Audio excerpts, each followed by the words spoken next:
Jumpa lagi bersama saya Ibu Santi.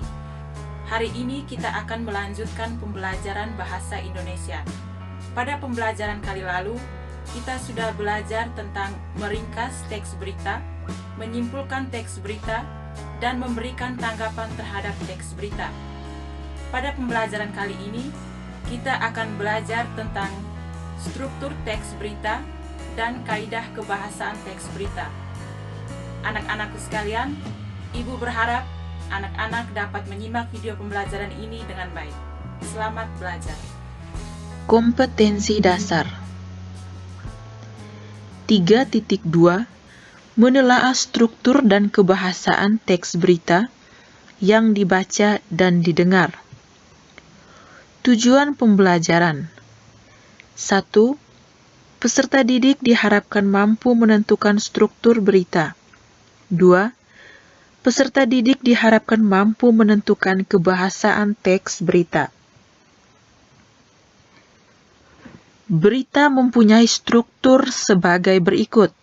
1. Judul berita. Judul berita merupakan kata kunci yang mewakili keseluruhan berita. 2. Teras atau lead berita. Teras atau lead berita adalah bagian sangat penting dari berita.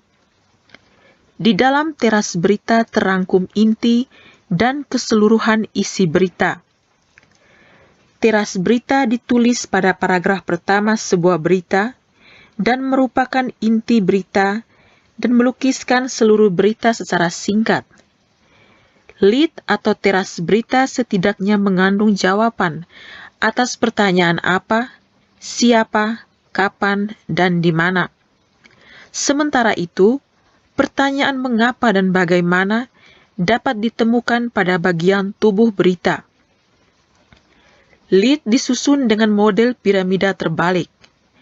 Bagian lead adalah kepala berita, sedangkan selebihnya adalah tubuh berita yang berfungsi menjelaskan atau memaparkan peristiwa secara jelas, dan ekor berita berisi informasi yang kurang penting. 3. Tubuh berita. Tubuh berita merupakan tempat berita berada. Dalam tubuh berita, pembaca dapat mengetahui berita yang sesungguhnya. Tubuh berita berisi peristiwa atau kejadian yang dilaporkan. Bahasa dalam berita singkat, padat, dan jelas. 4. Ekor berita. Ekor berita berisi informasi kurang penting. Bagian ini berada setelah kepala dan tubuh berita. Bagian ini tidak memiliki kaitan langsung dengan judul berita. Berikut adalah susunan informasi suatu berita yang tersaji dalam bentuk piramida terbalik. Kita lihat sama-sama. Ini adalah model piramida terbalik. Di sini tersusun struktur berita. Yang pertama, judul berita. Yang kedua, teras berita. Di sini merupakan bagian berita yang paling penting. Yang ketiga, tubuh berita. Tubuh berita juga berisi informasi yang penting. Yang keempat, ekor berita. Di dalam ekor berita terdapat informasi yang kurang penting. Yang berikut kebahasaan teks berita.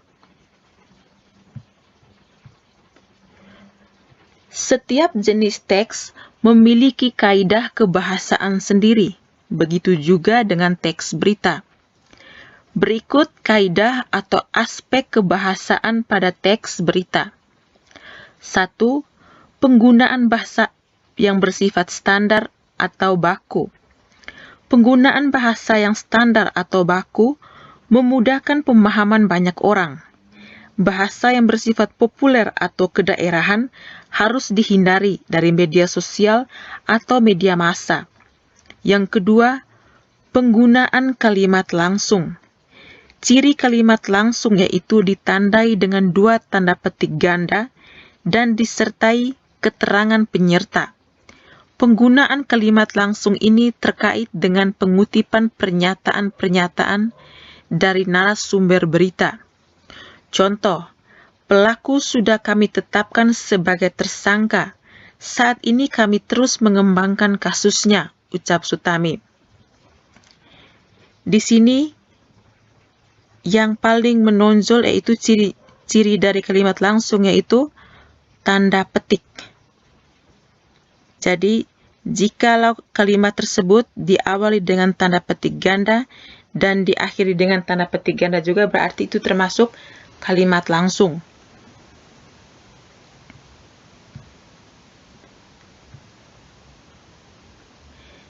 Tiga, penggunaan konjungsi.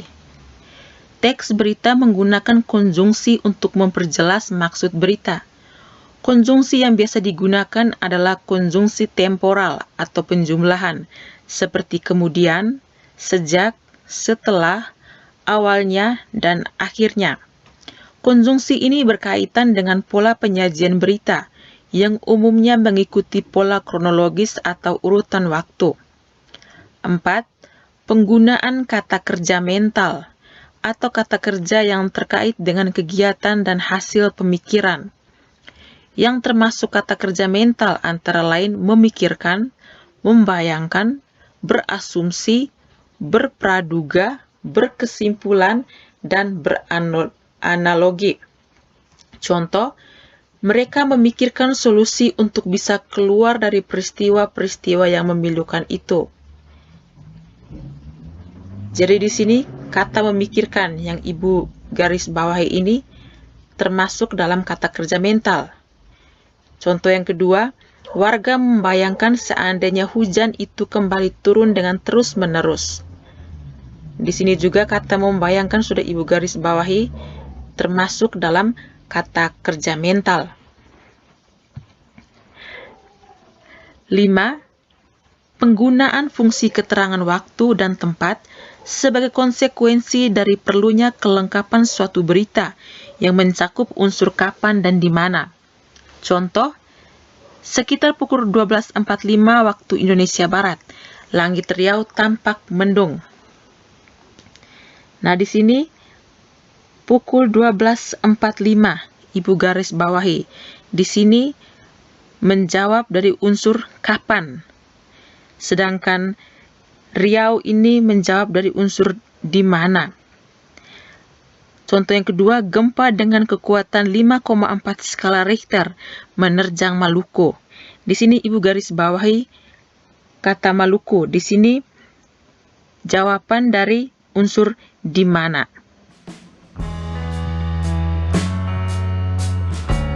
Berikut tugas yang harus anak-anak kerjakan.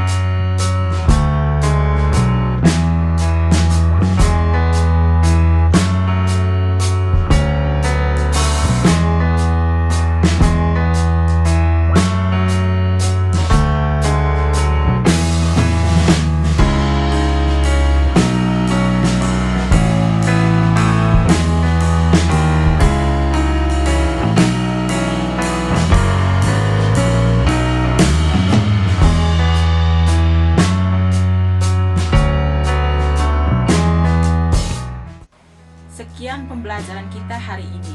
Semoga dapat membantu anak-anak selama belajar di rumah. Terima kasih.